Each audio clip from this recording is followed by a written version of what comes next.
একজন গরিব কৃষক নিজের ছোট্ট কুঁড়ে ঘরের পাশে বসে একলা খাবার খাচ্ছিল।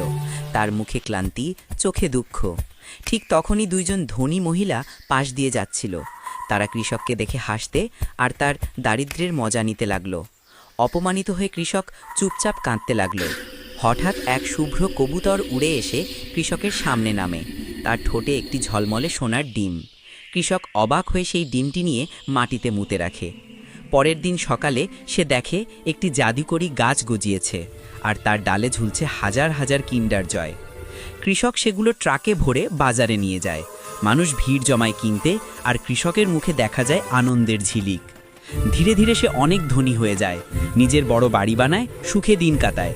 কিন্তু একদিন হঠাৎ কৃষক মারা যায়। বেচারা কবুতর তার কবরের পাশে বসে কাঁদতে থাকে।